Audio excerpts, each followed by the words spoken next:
Vulgaire. Vulgaire, vulgaire, vulgaire. Je suis vulgaire. Vulgaire. Vulgaire. Oh là là, c'est vulgaire. Vulgaire. Lourdes. Vous savez pourquoi Lourdes, c'est Lourdes ? L'histoire est ouf.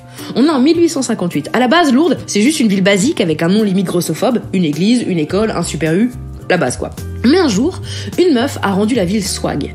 Cette meuf, c'est Marie Bernard de Soubirous, qu'on connaît aujourd'hui sous le blaze Bernadette Soubirous. Parce qu'à mon avis, elle s'est dit « Ouais, Marie Bernard, ça fait pas assez jeune, ça sonne pas assez Startup Nation. » Alors, elle a réfléchi, et après avoir hésité avec Lil Marie Bert, Mary B. From Fat et Cynthia, elle a opté pour un pseudo chambé, Bernadette.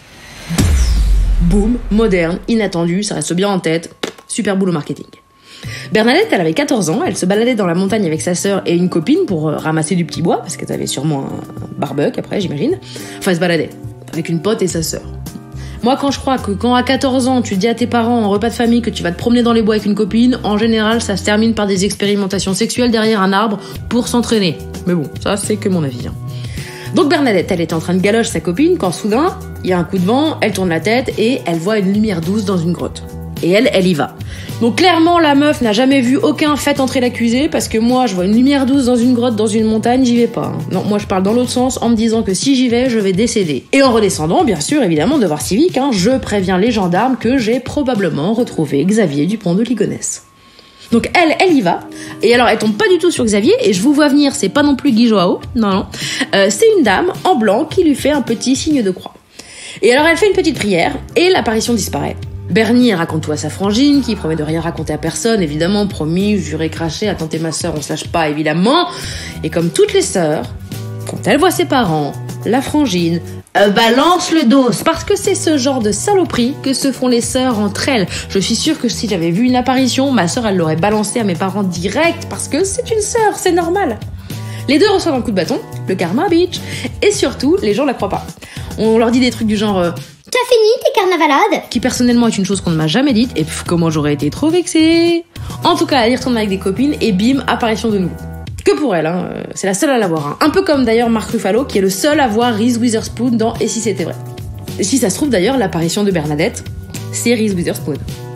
Bon, elle y retourne encore, et là, Reese lui dit « Boulette à où la gracia de Niasi Pendenkins Dias ?» Ouais, on dirait un cocktail français patois espagnol, donc moi ce que je crois c'est qu'a priori l'apparition devait parler espéranto. Mais en gros ça veut dire « Veux-tu avoir la grâce de revenir ici tous les jours pendant 15 jours ?» Bernadette, elle prend un temps et elle dit « Oui, je le veux. » Bon là j'imagine qu'il y a eu un flash mob, She said yes, she said yes, she said yes. Là, le bouche-à-oreille commence à fonctionner. Plus ça va, plus il y a du monde qui vient voir les apparitions. À la 4e, il y a 30 personnes, à la 7e, 150, à la 9e, 300, etc. Ça fait carrément le buzz. À la 13e apparition, il y avait 1600 personnes, à la 14e apparition, il y avait 3000 personnes, et à la dernière, 8000 personnes. 8000 personnes. Pour que vous ayez bien l'image en tête, 8000 personnes, c'est la population de la ville de Basse-Goulaine, donc Mais si, vous connaissez Basse-Goulaine, en Charente-Maritime, dans le canton de Saint-Sébastien-sur-Loire, à côté de Saint-Julien-de-Concelles, non ? Bon, en tout cas, ça fait beaucoup de monde pour regarder une meuf en plein trip.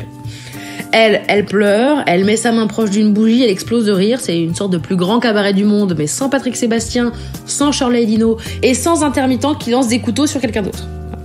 Il faut dire aussi qu'à un moment, pendant une apparition, Reese Witherspoon a dit à Bernadette « Gratte ici, il y a de l'eau magique. » Et effectivement, il y avait de l'eau magique. Les gens ont commencé à la boire, à se laver avec, et miracle, il y a quelques personnes en situation de handicap qui ont soudain pu rendre la carte de membre qui leur permettait de se garer près de l'entrée des Auchan en criant « Oh mon Dieu, je marche !» Opportuniste, là il y a un mec qui est sorti de derrière un rocher qui a dit « Tu marches ? Ok, alors ce que je veux, c'est que vous alliez faire gagner notre projet !»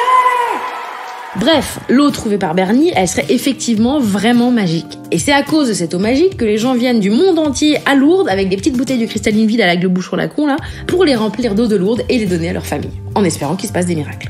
Du coup, aujourd'hui à Lourdes, pour récupérer l'eau, il y a des robinets partout, évidemment. Mais attention, c'est pas des robinets stylés et divins. Moi, je pensais que les mecs, ils iraient chez Castoche ou chez Mobalpa. Non, c'est des robinets presto où t'appuies dessus, comme à l'école. Ah bah limite, moi, tu me mets un cerveau jaune à côté, je me lave les mains dans l'eau bénite, Ah oui, ce que je vous ai pas dit d'ailleurs, c'est que depuis, a priori, il y a eu des enquêtes très sérieuses et il semblerait que l'apparition ce soit pas Reese Witherspoon, mais la Vierge Marie. Du coup, depuis Lourdes, c'est un peu l'Euro Disney de Marie. Ah bah si, il y a des boutiques pour ramener des cadeaux, ça clignote de partout et de temps en temps, la vedette fait une apparition. L'Euro Disney de Marie. Voilà, ça c'était l'histoire de Lourdes, mais en vulgaire. PS, dans l'épisode suivant, on parlera de l'espionne Mata Hari.